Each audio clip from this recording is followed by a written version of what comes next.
देखिए इस तरह की जैसे आईयूपीएसी नेम इसका लिखने को आएगा, कैसे लिखेंगे। सबसे पहले आपने देखा कि कितने कार्बन दिख रहे हैं, सी कितने हैं, कितने सी हैं, 1 2 3, कितने हैं 3। तो जब एक सी हो खाली तो मेथ नाम होता है ना, मेथ से नाम शुरू होगा। 2 सी होंगे एथ से नाम शुरू होगा। 3 सी होंगे तो प्रॉप, 4 सी होंगे तो ब्यूट, 5 होंगे पेंट, है ना, पता ही होगा। तो 3 सी हैं तो नाम किसका किससे शुरू होगा, प्रॉप। ये तो पहले पता लग गया कि इसका नाम शुरू जो होगा वो प्रॉप से शुरू होगा। और सबसे मेन बात आपको ये भी दिख रही है कि कितने बॉन्ड है, 1 2 3, कार्बन और कार्बन के बीच में कितने बॉन्ड है, 3। तो लास्ट में आइन लगना ही लगना है, वाई एन ई आइन लगना ही लगना है। तो प्रोपाइन तो यहीं से समझ में आ गया, ठीक है। उससे पहले हाइड्रोजन देखिए एक, ठीक है, और यहाँ पे एक। तो आपका एल्काइन का फॉर्मूला, ये एल्काइन क्यों हमने एल्काइन का, क्योंकि एल्काइन का फॉर्मूला क्या होता है, पहली बात एल्काइन में 3 बॉन्ड लगते हैं, इससे ही आप समझ गए, ठीक है। और आखिरी में आइन लगेगा, याला आइन, ठीक है। क्लियर है बात, यहाँ तक समझ में आ रही बात। और इसका फॉर्मूला जो होता है, ये भी क्वेश्चन में पेपर में आता है, एल्काइन का फॉर्मूला क्या होगा, तो ये होगा CnH2n-2, यानी कि जितने कार्बन हैं उसका डबल हाइड्रोजन होंगे, उसमें से 2 कम कर दो, ठीक है। ये n माने नंबर है, ठीक है, CH 2 ही चीज़ें होंगी बस, CH, ठीक है। तो देखा हमने कितने कार्बन है, 3 कार्बन हो गए, ठीक है। हाइड्रोजन उसके डबल कितने हुए, 6, ठीक, 6 में से 2 गए तो C3H4 होना चाहिए। कार्बन कितने हैं, 1 2 3 4। क्लियर हो गई बात। तो यानी कि एल्काइन ही है, ये क्लियर हो गया, प्रूव भी हो गया। तो इसीलिए प्रोपाइन लगा, ठीक, 1 भी लिख सकते हैं, प्रोपाइन 1। अब अगले वाले पे आ जाते हैं। इसमें देखिए कितने कार्बन है, 1 2 3, 1 2 3 और 3 यहाँ भी है ना, लेकिन यहाँ पे और डबल ट्रिपल बॉन्ड नहीं लगा। जैसे यहाँ पे ट्रिपल बॉन्ड है तो आइन लगा, ठीक है। अगर डबल होता है तो ईन लगता है, एल्कीन, मिथीन, इथीन, मिथीन तो नहीं होता, इथीन, एसिटिलीन, ठीक है। अब देखिए यहाँ पे 3 कार्बन है, तो पहले हम यहाँ पे फोकस करते हुए उसको यहाँ बनाते हैं, 1 2 3, और तीनों में सिंगल बॉन्ड है, ठीक। तो 3 कार्बन से ये पता चल गया कि प्रॉप, तुम पढ़ नहीं पाओगे बेटा, मुँह माया स्माइली सब पढ़ाई। 3 कार्बन है तो इसलिए इसका नाम प्रॉप से शुरू होगा, क्या होगा, प्रॉप। प्रॉप से नाम शुरू हो गया। आगे हम अगर यहाँ पे देखें तो एक फंक्शनल ग्रुप भी लगा है, CHO, जो कि आपको याद होना चाहिए किसका फंक्शनल ग्रुप है, एल्डिहाइड का, एल्डिहाइड का। तो प्रॉप है, साथ में एल्डिहाइड का ये ग्रुप भी लगा है। तो अब आप इसका भी कार्बन गिनेंगे, कितने कार्बन होंगे, 1 2 3 4।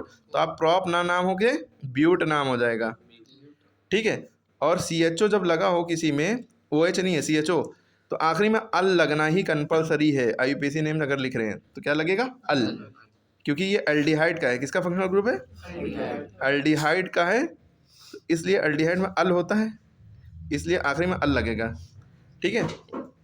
अब ब्यूटे, ब्यूट हो गया, अच्छा सिंगल बॉन्ड है तो एन लगेगा, ANE लगना था, लेकिन ई हटा के अल लग गया, तो ब्यूटेनल ये नाम हो गया, ब्यूटेनल, क्या नाम हो गया, ब्यूटेनल। अब बताओ, को देखा कि CHO जब लगा होगा तो उसका क्या होगा, अल्डिहाइड का अल लगेगा ना, क्या ब्यूटेनल क्यों लगा, क्योंकि 1 2 3 सी तो थे, लेकिन ये फंक्शनल ग्रुप का भी C काउंट होगा। तो इस तरह से आपको पेपर करना होगा। तो ये ब्यूटेनल हो गया। अच्छा यहाँ पे अगर OH लगा होता, ये ना लगा होता, OH लगा होता, मान लिए C, हम सारे H नहीं लिख रहे हैं क्योंकि उसके फ़ायदा भी नहीं है, और OH लगा होता मान लिए। अब इसका नाम बताइए, यहाँ पे H सब लगे हैं, तो 3 सी हैं, तो प्रॉप से नाम होता एन, एन लगता क्योंकि सिंगल बॉन्ड है, डबल बॉन्ड होता तो ईन लग जाता, EN। तो और ये किसका है, एल्कोहल का, एल्कोहल का, तो इसका ऑल है, तो इसलिए प्रोपेनॉल आखिरी में लगेगा, ठीक है। क्लियर हो गई बात। अगर मान लिए कि C है और एक और C मान लो, और एक और C मान लो, चलो आप भी याद रखेंगे, ठीक है। और चलो एक और जो C माना है तो उसमें COOH, देख लो बेटा, COOH, तो ये कार्बोक्सिलिक एसिड का है फंक्शनल ग्रुप। ये भी पता होना चाहिए कि ये भी ऑब्जेक्टिव में आ सकते हैं, पूछ सकते हैं कि ये किसका फंक्शनल ग्रुप है।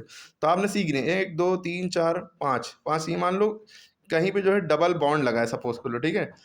ठीक है, डबल बॉन्ड भी लगा है। और ये कार्बोक्सिलिक एसिड के लिए ओइक एसिड लगता है, क्या लगता है लास्ट में? Oic acid. इसमें ऑल लगता है, इसमें ओइक, ये आईसी है, आईसी से पहले ओ लग जाता है। ठीक है, 1 2 3 4 5 पेंट से नाम शुरू होगा, है ना, पेंट। और यहाँ पे डबल है तो ईन, पेंटीन शैम्पू वाला पेंटेन। और ये जो है COOH ओइक, पेंटीन नोइक एसिड। ठीक है, एच हम नहीं लगा रहे हैं समझने के लिए। और ये किसका फॉर्मूला है? एथीन का, सॉरी एल्कीन का। एल्कीन का फॉर्मूला क्या होता है? CnH2n, यानी कि जितने कार्बन है उसके जस्ट डबल हाइड्रोजन होना चाहिए। अब वो गिनती रहिएगा आप करके, जैसे यहाँ कितने कार्बन है? 3 4 5 कार्बन है तो 10 हाइड्रोजन होना चाहिए। ठीक है, प्रोपेन, इसमें जितने कार्बन, एल्केन का फॉर्मूला क्या है? यहाँ पे लग रहा है, सिंगल बॉन्ड है ना, यहाँ डबल बॉन्ड है तो ईन लगा। ठीक है, अगर यहाँ पे सिंगल बॉन्ड है सब में तो इसमें एल्केन का फॉर्मूला क्या होगा? CnH2n +2, यानी कि जितने कार्बन है उसका डबल +2। यहाँ पे कितने कार्बन है? 1 2 3 कार्बन है तो 3 कार्बन होंगे, हाइड्रोजन फिर 3 का डबल कितना हुआ? 6 में 2 ऐड करो 8 C3H8। ठीक है, और OH भी लगा, ऑल हो जाएगा। ठीक है, चलिए इतना डिटेल में नहीं, बस नॉर्मली आपको सारी बातें समझ। इसके अलावा वीडियो डाली हुई है, उसको देखिएगा और कैसे किया है फिर से रिवाइज करिए, वीडियो को समझिए तो सारी चीज़ें क्लियर होंगी। मैथ एथ प्रॉप ब्यूट पेंट हैक्स डेक।